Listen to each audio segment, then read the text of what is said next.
Good morning to all of you. Today we are going to explain about one of the application of operational amplifier.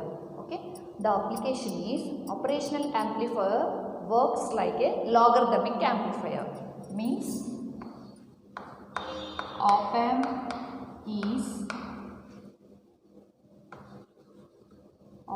as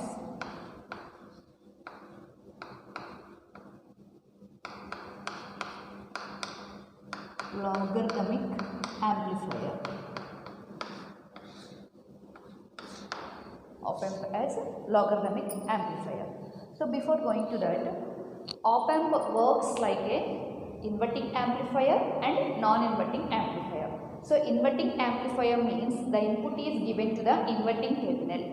Non-inverting amplifier means input is given to the non-inverting terminal. Okay. So actually op amp has two terminals. This is the inverting terminal and this is the non-inverting terminal. Okay. So this is the output voltage V0. So here we can apply the input to either non-inverting terminal and inverting terminal. Okay. And we have to use the one feedback resistance, that is RF. So here I am grounded the non-inverting terminal. Okay. Input is given to inverting terminal through resistor Ri. So here input is represented by Vin given to the inverting terminal through resistor Ri. So here the current flowing through this resistor is represented by Ii, and the current flowing through the resistor, that is feedback resistor, current is If. So this is the feedback current and this is the feedback resistance. So now we have to explain about op amp as logarithmic amplifier. So to prove op amp as a logarithmic amplifier, we have to replace the feedback resistance with the diode. Okay. Now I am replacing the feedback resistance with the PN junction diode like this. Okay. So the feedback is resistor is replaced by the diode D. This is the PN junction diode. Now the current flowing through this diode is represented by ID, diode current. So now we have to prove this circuit works like a logarithmic amplifier. So what is logarithmic amplifier? If we are proving in output voltage V0, output voltage is equal to logarithmic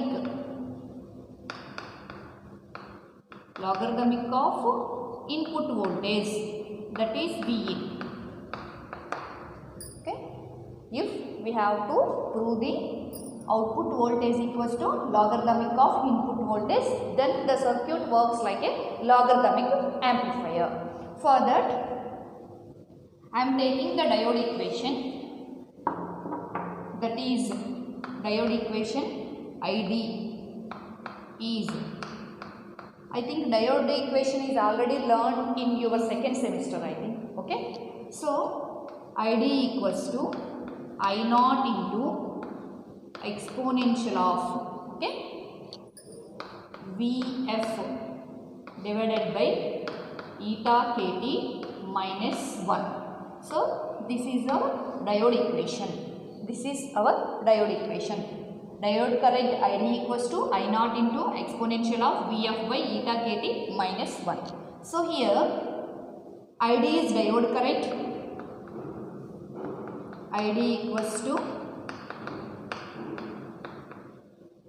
diode current. I0 equals to reverse saturation current. I0 equals to reverse saturation current. Okay. Next, Vf equals to forward voltage. Vf equals to forward voltage, and eta equals to constant. Eta equals to constant, which depends on material, material of the diode. Okay, next K equals to Boltzmann constant. K equals to Boltzmann constant. Okay, and T equals to temperature. T equals to temperature. Okay, so these are the abbreviations for the diode equation. So here the current flowing through the input resistor is II and current flowing through the diode is ID.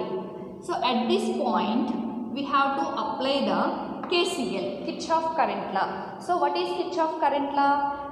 At any node entering to the currents equals to leaving that node. Okay, leaving the currents at that node. So that is at this node represented by B. This is the node B.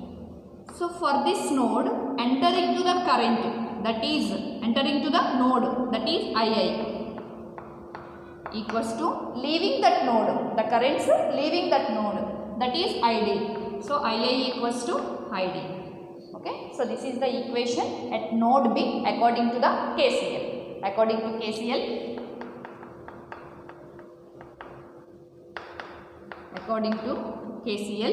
II equals to ID. So here II equals to ID. ID means diode equation. We know already about the diode equation. I naught into exponential simply represented by e power Vf by eta kt minus 1. Okay, e power Vf by eta kt minus 1. So this is the equation. Okay, so now we have to equal the two currents, input current and diode current. Before that I am applying the simple concept here, that is virtual ground concept. So virtual ground concept means the voltage at non-inverting terminal is equals to voltage at the inverting terminal. So here this node is represented by A and this node is represented by B. At this node voltage is represented by VA. Voltage is represented by VA, and at this node voltage is represented by VB. So according to the virtual ground concept,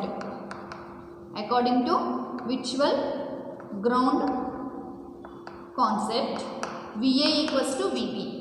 So here non-inverting terminal is connected to ground. So VA is 0. If VA is 0, according to the virtual ground concept, VB also 0. So both are equals to 0. Okay. So now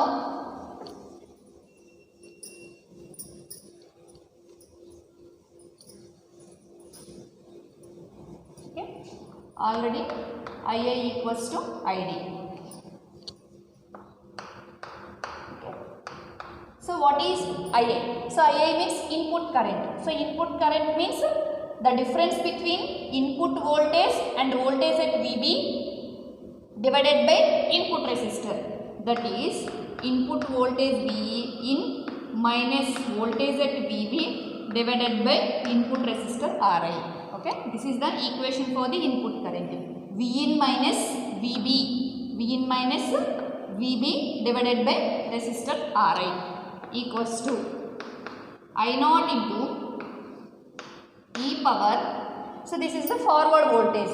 So forward voltage means the voltage difference between VB and V0. So VB minus V0 divided by eta kt minus 1. So we know that already VB value is 0 according to the virtual ground concept. So in the place of VB we have to substitute the value 0. Okay. So and one more thing is, so here Vf divided by eta kt is far greater than 1. Okay. Vf divided by eta kt is far greater than 1, means we can eliminate the value 1. We can eliminate the value 1.